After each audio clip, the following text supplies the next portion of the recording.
Empire.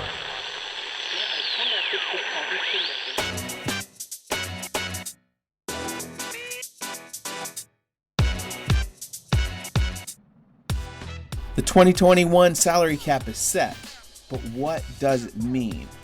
We're going to get into it all right now. What's up, everybody? It's Mike Jones. Thanks for coming back for another episode of the Football Jones podcast. You can read me at usatoday.com. Follow me on Twitter and Instagram at @ByMikeJones. And I'm joined today, special extra bonus episode this week because of what's going on in the NFL, joined by Empire Media colleague Joel Corry. If you don't know him, he's got the Inside the Cap podcast, former NFL agent, and he does a really good job of breaking it down and making all the dollars and cents of the NFL make sense for us on the outside. So, with the salary cap being set this morning at $102.5 million, which is down from $198 million last year, teams have less to spend because of the financial losses of COVID. But that's going to throw a wrench into a lot of teams' plans, and there's going to take a lot of creativity. And so I wanted to have Joel on here to explain why and what these teams are going to have to do, because free agency starts next Wednesday, the 17th, and teams have got to position themselves to be competitive on that market so they can be competitive on the field this fall. So we're going to get into it right now with Joel Corry. Okay, and here we are. Very happy to be joined by Joel Corry. Most of you guys probably know him from his work with CBS Sports and also Inside the Cap, his podcast. And if you're not listening, you should be checking that out. Joel, how you doing? Oh, I'm doing great. How you doing? I'm doing well. I appreciate you making some time for me.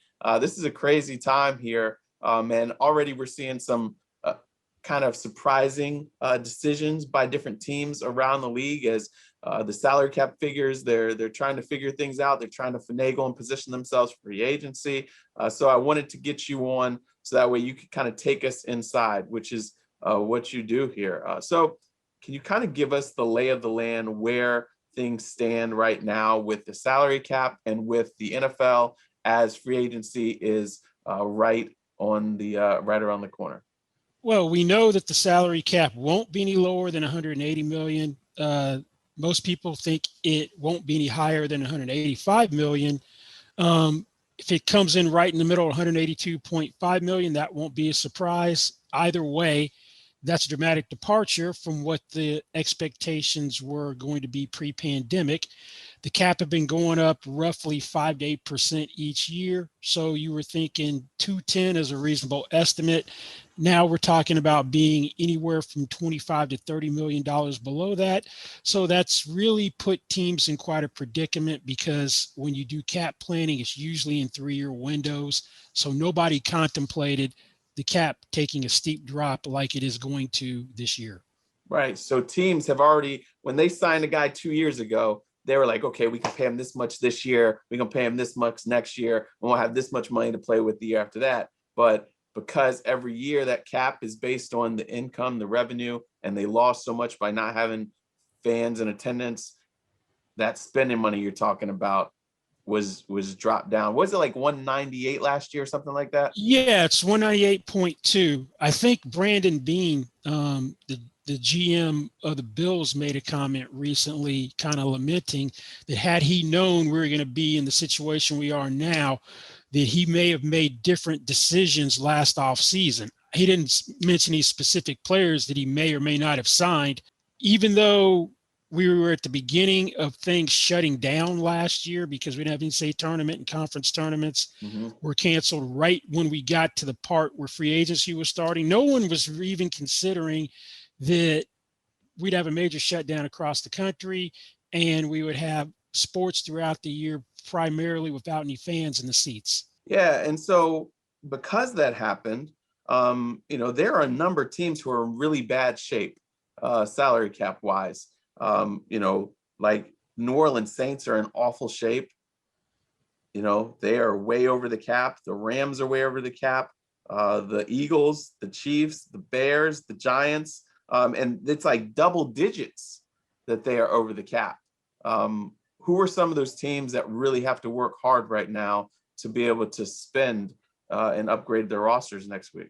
The Saints in particular, because outside of maybe the Jaguars in 2002, when the Texans became an expansion team, unfortunately for the Jaguars, the Texans took Tony Baselli, Seth Payne, and Gary Walker in the expansion draft, that I haven't seen a cap situation which remotely rivals the Saints. Obviously, in sheer numbers, the Saints are more over the cap because of the disparity in what the cap was then and now.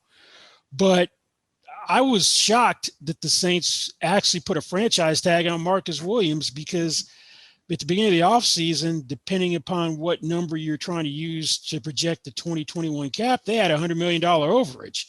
They still have work to do and now have to get basically 10.5, 11 million under to fit or accommodate a tag for Williams.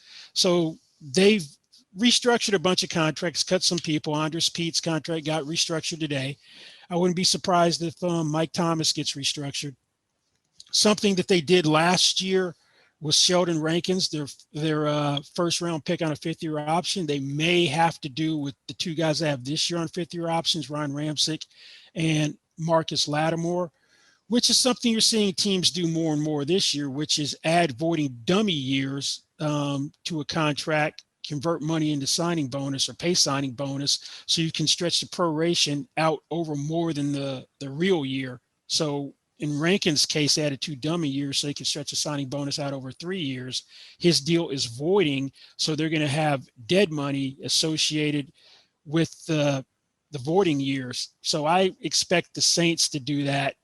Maybe with one of those two guys. They've been at the forefront of adding the dummy years. That's something they started in 2016 when they gave Drew Brees an extension. They did it again when his contract expired when he was up in 2018, and then when he signed the deal last year in 2020. The Eagles have been a team that's been very aggressive in managing the cap, so them having a huge overage isn't a surprise. They restructure contracts routinely, also use the voiding years. They've already cut some players like Deshaun Jackson. Zach Ertz will be released or traded. That's going to create $4.7 million of cap room. They did something at the end of December, which was an unusual move, but necessary. They dropped the base salaries for 2021 of Malik Jackson and Alshon Jeffrey down to $2 million, where they become fully guaranteed on the second day of the league year, and increase their 22 base salaries to $25 million. It's unsecured right now. The reason they did that, it created cap room in the interim, because now they're going to use them as post June 1 designations, carry them till June 2nd, and cut them, but carry their cap number on the books till June 2nd. They'll cut them before the second day of the league year to avoid the guarantee. They'll have to carry the full cap number until June 2nd. They'll get the cap relief at that point, and the proration from future years won't hit the cap this year. It'll hit next year. The Steelers were a team which were in dire cap straits, but they are now under the cap after working something out with Ben Roethlisberger, where he's taken a $4 million pay cut. And they did something that they never do, add 4 voiding years to a 1-year extension so they could prorate his nearly $13 million signing bonus over 5 years. So, okay. I know that was a lot. Yeah, no. But like, I'm wondering, like, how are they able to do this, the voiding thing? Because in a way, it's almost like, I know it's kicking the can down the street a little bit further and it gives them room, but the league and the Players Association is okay with them doing this because why? Well, they allow the voiding dummy years to be used for proration purposes, even though they're not real years, and they automatically void either the last day of the league year or some specified date beforehand. It's a way to try to cheat the cap. Yeah. It's a legal way to cheat the cap. Until they close that loophole, teams are going to exploit it, and they're going to exploit it more this year. And I expect that in free agency, a lot of the guys you see signing 1-year deals will sign deals which are on paper 4-year deals, which void to 1. And we saw that with J.J. Watt, that when he went to the Cardinals, it's a 2-year, $28 million deal, $31 million max if he can earn his incentives and escalators. But his cap number this year is 4.9 because they're able to stretch his $12 million signing bonus over 5 years as opposed to 2. So he's still going to get paid that money even though the Yeah, contract. he gets the money. They just get the cap relief Right. because the $12 million signing bonus isn't prorated through 2021 and 2022. It's now 2021 through 2025. In 2023, they're going to have a $7.2 million cap hit from those years voiding. Okay, so explain to people what happens if a team winds up going over the cap. Well, no team has been over the cap when the new league year starts. You have to be cap compliant. But if that were to happen, then you can't make any transactions, because if you don't have cap space, you can't do anything. But there has never been an instance where a team has been in that position. Every team has at least had zero cap room or been under by the time the league year starts, which will be 4 p.m. on March 17th, 4 p.m. Eastern time on March 17th. Now it's different than like the NBA. If you go over the cap, you have to pay a luxury tax or whatever. The NFL doesn't have that type of system. No, there's no luxury tax in the NFL.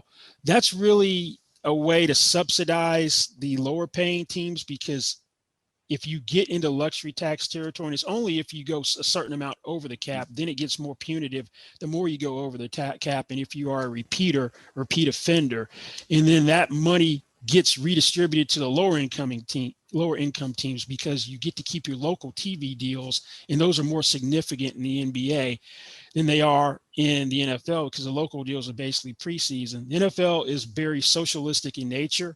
For the most part, that the TV money drives, or media rights deals are the main engine of revenue, and that gets split equally among each team. Gotcha. So we've heard that, it's going to be a lot of cuts. It's going to be dramatic. I think one report said it was going to be a massacre. Do you expect that, or do you think that that's a little dramatic and teams are going to find more creative ways to handle this rather than slashing all of their high-paid players and falling out of contention? Not necessarily high-paid players, but it'll be players who, like Kyle Van Noy, that's a guy that nobody was contemplating in a normal year isn't going to be cut. He hasn't been released yet. Miami then came out and said, we're going to try to trade him. Well, once you say you're going to release someone, odds are you're not going to be able to get anything in a trade. Although the Patriots did with Trent Brown, but that's a different story, because they have a huge need at left tackle, have a big amount of cap room, and he was there before. Now, Van Noy ended up signing a 4-year, $51 million contract. His 2021 base salary is guaranteed for injury, becomes fully guaranteed third day of the league year. That's $12.5 million. They can avoid the guarantee, become the full guarantee by cutting him, and he'll end up with a 1-year deal at $15.025 million. They'll pick up almost $9.8 million of cap space that way. So that's a guy who's hitting the open market this year that wouldn't normally. You've seen a lot of guys already get cut. More are going to be on the way in the next few days as teams try to get cap compliant. If you are a player and they ask you to take a pay cut, you may want to seriously consider it, more so than you would in other years, particularly if you are allowed to earn back some of the money through incentives, just because if you're not going to be a marquee free agent this year, I don't think you really want to be out there, because it's a simple economic equation. Supply is going to greatly exceed demand, because you're going to have some teams who are struggling to get cap compliant who aren't going to be major players in free agency. So you really don't want to be out there competing against the mass of players who wouldn't otherwise be out there, but for the depressed salary cap.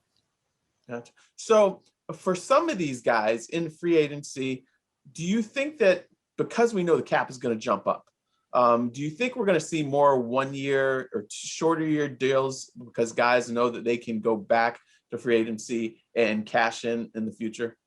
Yeah, you're going to have a choice, particularly some guys who are coming off rookie contracts who never had a big payday. Do I sign a mediocre multi-year deal, or do I bet on myself on the 1-year deal and try to hit it next year when the cap should go up, or do a 2-year deal when you know in 2023 that the cap will definitely go up? That's a decision that they'll have to make. I would be inclined, if advising those guys, to take the bet on themselves, just because you're young enough to do it. Now, if you're a guy in your 30s and you've made some money, then maybe you're going to be more inclined not to bet on yourself, just because if you're already in your 30s the odds of you getting that big payday if you're a declining player are a lot less than if you're the guy who's in his prime, who may be an ascending player. So they may be more likely to take the longer term deal and try to maximize security. Gotcha. And I guess in that deal, you could, take your lower salary this year, but structure so it jumps next year and the year after that. Yeah, well, you're going to see teams do that in terms of how they structure contracts because of the depressed salary cap. We've already seen that, that the Tampa Bay Buccaneers are re-signing Levante David, $25 million over 2 years. This is a team which has a very specific contract model they like to use. It's called pay-as-you-go. And in a pay-as-you-go contract, your salary cap number and your cash are the same each year because you don't have a signing bonus. You have a roster bonus and salary guarantees in lieu of a signing bonus. And if you don't restructure the contract, once the guarantees run out, there isn't a residual cap charge or dead money, which is a cap charge for a player no longer on the roster when you release them, if you do so. Now, in David's case, they're using the voidable years. It's a 5-year deal masquerading as a 2-year deal with 3 voiding dummy years. And he's getting a signing bonus, which is a huge departure for what they do. You're going to see that more and more this year. The teams are going to be more creative. Another structure you may see is one that teams have gotten away from until recently is a signing option bonus structure. And in that type of structure, you get a big signing bonus or a pretty substantial one, and you can prorate a signing bonus a maximum of 5 years. With an option bonus, that's usually in the second year to exercise the last year of a contract, and an option bonus gets prorated just like a signing bonus up to a maximum of 5 years beginning in the year you exercise the option. So you would have a low first-year cap number, then a low second-year cap number because of the option bonus and minimum base salary, then ballooning cap numbers after that. The only problem with that is if the player doesn't pan out, you've got multiple sets of proration, which means significant dead money if you gave that contract to the wrong player. Hey there, it's John Keim of the John Keim Report podcast. I'm glad you're enjoying the Football Jones podcast with Mike Jones. When you're done, I invite you to listen to my podcast. Twice a week, my guests and I discuss the Washington football team and the NFL. The show features numerous NFL insiders, former and current players and executives, and taps into the insight gained in my 25-plus years covering this franchise. Check out the John Keim Report, another fine product offered by Empire Media. So who do you think we're going to see that who traditionally are some of the most creative? I know you mentioned Tampa Bay. Who are some of the most creative squads out there when it comes to finagling the cap here? New Orleans, because last year they tried to do something. I forget exactly what it was specifically to try to get Jadeveon Clowney, but the league rejected it, so he ends up signing with the Titans and removed them from consideration. That's one team in particular you're going to see being most creative. The Eagles typically try to be creative as well, as you saw this year, as I was explaining earlier with Alshon Jeffrey and Malik Jackson with that maneuver. The Saints have already done something with Drew Brees' contract, and we all assume he's retired or he's going to retire. He had a $25 million base salary. What they did was he renegotiated it and dropped it down to his league minimum of $1.075 million. And the reason they did that is they're going to carry him until June 2nd on the roster. They picked up nearly $24 million in cap room with that maneuver. And then they're going to release him so that the bonus proration from his voiding 22 and 2023 years don't hit the cap until next year. So they're going to split the little over $22 million of dead money over 2 years as opposed to taking it all this year. Gotcha. Are there any teams that you think are going to botch this thing or are just going to say, we're going to have to sit this thing out? Well, if you look at past history in terms of botching free agency in recent history, I'm going to say the Raiders need to do something differently than what they're doing, because it seems like every free agent they've signed in the past couple of years, they're cutting. The one guy they got right last year may have priced himself out of there, Nelson Aguilar. He signed what was called a one-year veteran salary benefit contract at his league minimum. with 137,500 of extra compensation, which is the most you can do under CBA rules. Because of that, they got a break on his base salary's cap number. He got paid his league minimum, but it counted on the books for the base salary of a 2-year player at $750,000. He went out and had close to 900 receiving yards and averaged close to 19 yards per catch. He was what Tyrell Williams, who they cut, was supposed to be, who was making $11 million per year. I'm not saying Aguilar is going to get $11 million per year in the open market, but he sure is going to make a whole lot more than he did on that veteran salary benefit contract. They need to hit on free agents like him and not have the Tyrell Williams and the Marcus Joyners of the world predominate what they do when they go out and sign people. Right. So they have cut Joyner. They've traded Brown. What do you see any other moves on the forefront for them coming up? They got to do something with Marcus Mariota because Derek Carr, they like. He's going to be their quarterback. They signed him to a 2-year deal at $17.6 million last year for a ton of incentives. Mm-hmm. And the incentives are the problem when you try to trade him, because if you're going to trade for him, that you anticipate him competing for a starting job or being the starter, but the way the incentives work, he gets an amount of money for each game that he starts, and then more if they win the game, and then he's got playtime incentives. So if he was the starter, he'd end up making like $22 million this year.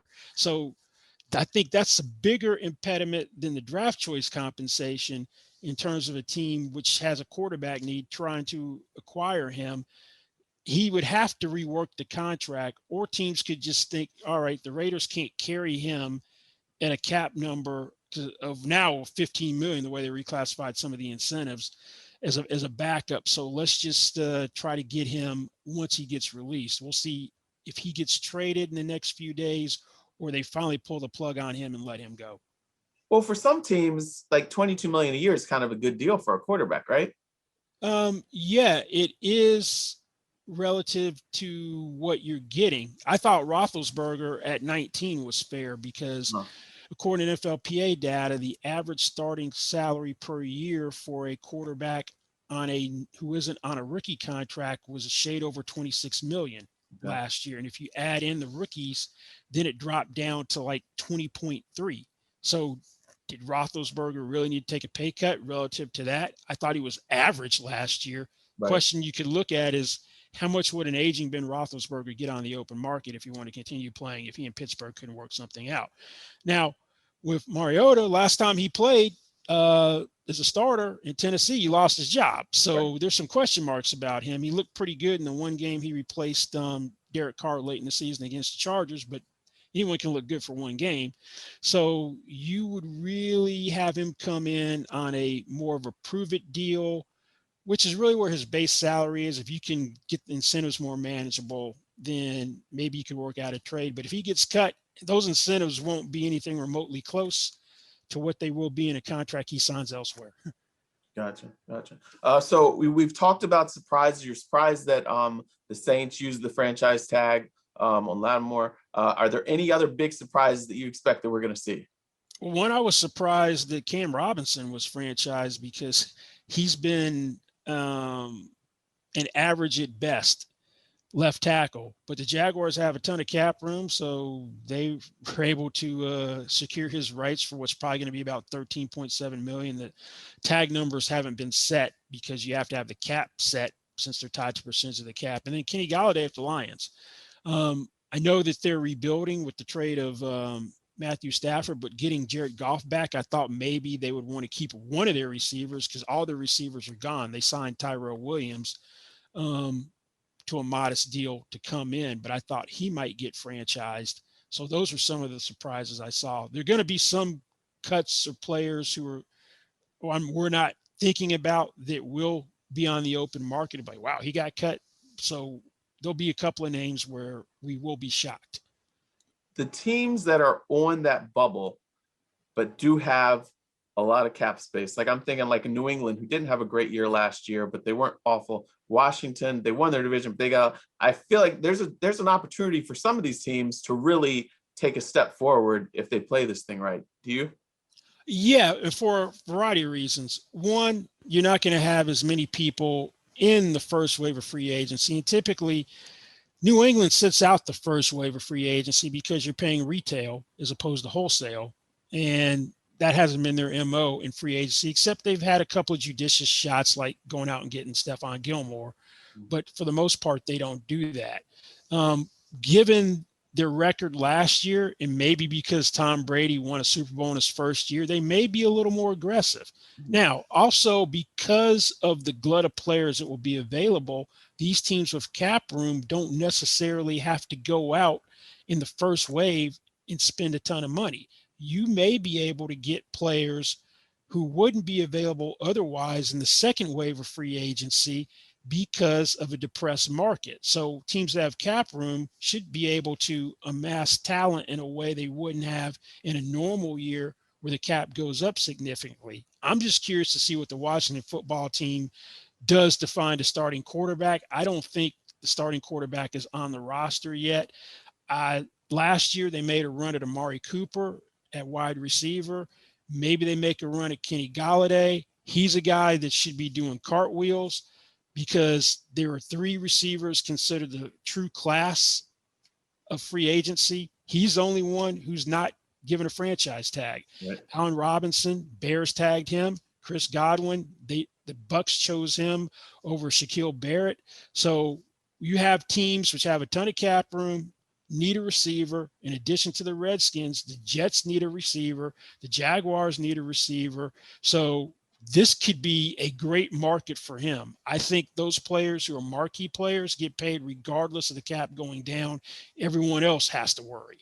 Okay. So are we expecting a slower pace for the opening of free agency for the most part? No, not for the top guys. Those guys will go like they always go, but then I think it's going to be much slower because you're going to have some teams sitting out for a variety of reasons. One, they don't have the cap room, and 2, the minimum spending requirement clock starts over this year for 2021.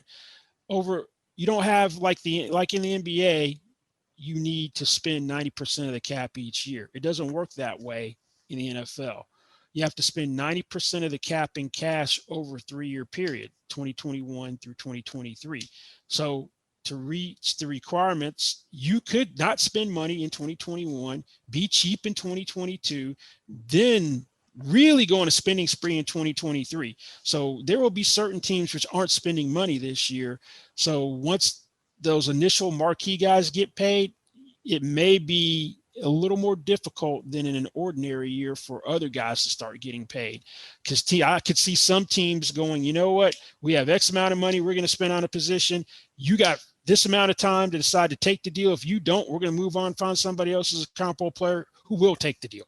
And then guys are going to have to make that decision, which could play out.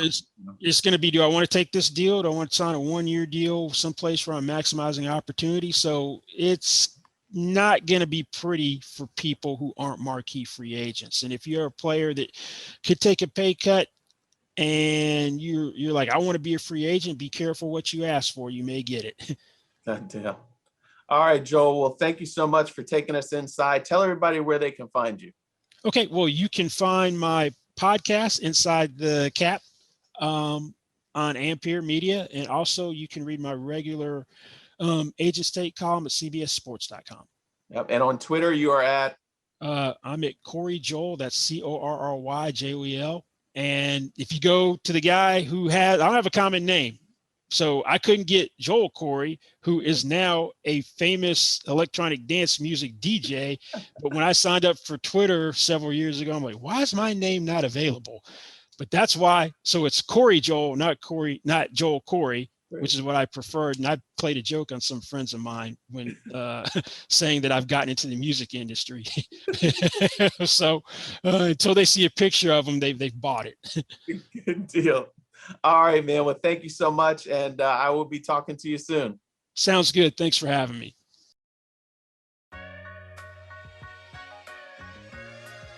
Okay. Thank you so much to Joel Corry. It is a lot to sift through, a lot to make sense of, and he does a really great job of it. And I'm really happy that I was able to get him on. He's been very busy, so I appreciate him making time. Again, if you're not listening to Inside the Cap, his podcast, make that a weekly listen for you. And thanks again. We will be back at it next week as free agency is about to kick off. Sifting through all of that stuff and what we can expect to see.